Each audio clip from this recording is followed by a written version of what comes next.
अस्सलाम वालेकुम। गुलदस्ता हिकमत पर एक हिकमत भरी कहानी लेकर हाजिर हैं। उम्मीद है कि आपको पसंद आएगी। कहानी का नाम है बीमार बादशाह। किसी मुल्क पर एक रहमदिल बादशाह हुकूमत करता था। बादशाह अपनी रियाया का तो बहुत ख्याल रखता था, मगर अपनी सेहत का ख्याल रखने में नाकाम रहा।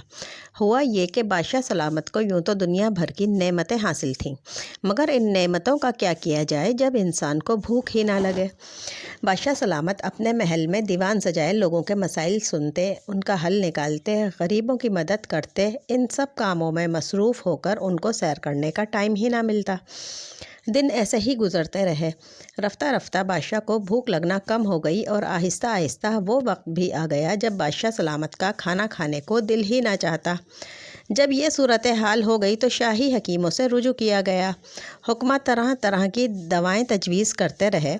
वो दवाएं चंद दिन थोड़ा बहुत असर करतीं, फिर वो बेअसर हो जातीं और बादशाह के सामने रखा खाना यूं ही रखा रह जाता। रफ्ता रफ्ता बादशाह की सेहत ख़राब होने लगी। मुल्क में ऐलान किया गया कि जो हकीम बादशाह सलामत का इलाज करेगा उसे इनाम व इकराम से नवाजा जाएगा। आखिर एक दिन किसी दूर दराज इलाके से एक बहुत ज़ईफ़ हकीम साहब तशरीफ़ लाए और बादशाह का इलाज करने की इजाज़त चाही।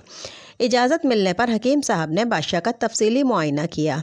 मुकम्मल तफसीलात जानने के बाद हकीम साहब ने बादशाह से कहा कि बादशाह सलामत, आपका इलाज तो हो जाएगा, मगर इसके लिए आपको शहर से दूर एक कमरा बनवाना पड़ेगा जहाँ से आम लोगों का गुज़र ना हो, ताकि पुरसकून माहौल में आपका इलाज मुआवजा हो सके। बादशाह ने कहा कि वो जल्द ही एक कमरा शहर से बाहर बनवा लेगा। हकीम साहब एक हफ़्ते बाद आने का कहकर वापस चले गए। बादशाह ने 2 से 3 दिन में कमरा तैयार करा लिया और हकीम का इंतज़ार करने लगा। मुकर्ररा दिन हकीम साहब अपने वादे के मुताबिक महल में आ गए और बादशाह के साथ कमरे की तरफ रवाना हुए। वहाँ पहुँचकर हकीम साहब ने हुक्म दिया कि कमरे में आग जलाई जाए। खादिमों ने कमरे में आग जला दी। हकीम साहब ने कहा, इस आग को और भड़काया जाए, तो आग और भी ज़्यादा भड़का दी गई, यहाँ तक कि कमरे में गर्मी ज़्यादा हो गई। अब हकीम साहब ने बादशाह से कहा कि हुजूर, आप अपने खादिमों को दोपहर तक के लिए दूर भेज दें, ताकि कोई भी इलाज के दौरान मुखिल ना हो और पूरी यकसोई से इलाज किया जा सके। बादशाह ने ऐसा ही किया और अब कमरे में सिर्फ हकीम साहब और बादशाह ही रह गए।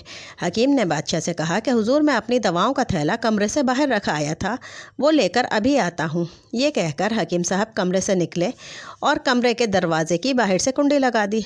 बादशाह ने जब ये देखा तो बहुत परेशान हुआ और हकीम साहब को आवाज़ें देने लगा, मगर हकीम साहब वहाँ से चले गए।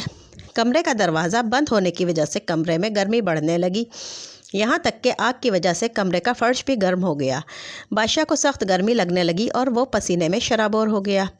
गर्म फर्श पर बादशाह के पाँव जलने लगे। इस सूरत हाल में बादशाह कभी एक पाँव पर खड़ा हो जाता तो कभी दूसरे पाँव पर। बहुत देर तक बादशाह ऐसा ही करता रहा। उसे शदीद प्यास महसूस हो रही थी। वो अपने खादिमों को भी आवाज़ें देता रहा, मगर वहाँ कोई मौजूद ही ना था। आखिरकार बादशाह निढाल होकर एक कोने में गिर गया और बेहोश हो गया। दोपहर को जब बादशाह के खादिम आए तो उन्होंने बादशाह को उठाया और महल ले गए।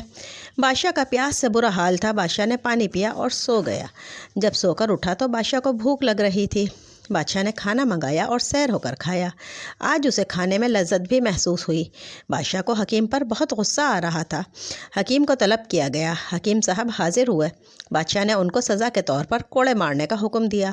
हकीम साहब बोले कि बादशाह सलामत, मैं कोड़े खाने के लिए तैयार हूँ, मगर आप ख़ुद सोचें कि जैसी नींद आपको आज आई है, क्या कल तक ऐसी नींद आती थी? बादशाह ने कहा कि नहीं। फिर हकीम साहब ने कहा, आज आपको भूख भी लगी होगी और खाना भी मज़ेदार मालूम हुआ होगा। बादशाह ने इस बात में सर हिलाया। हकीम साहब बोले कि बादशाह सलामत, वर्जिश ही आपका असल इलाज है, क्योंकि अमूर सल्तनत में आपको वर्जिश करने का वक्त नहीं मिलता था, इसलिए आप बीमार हो गए थे। अब बादशाह को हकीम के इलाज पर यकीन आया और उसने हकीम साहब का शुक्रिया अदा किया और इनाम व इकराम देकर रुखसत किया। हमारी कहानी अपने इख्तिताम को पहुंची। अगर आपको कहानी पसंद आई हो तो इसे लाइक करें, हमारे चैनल को सब्सक्राइब करें और अपने दोस्तों के साथ शेयर करें। अल्लाह हाफिज़।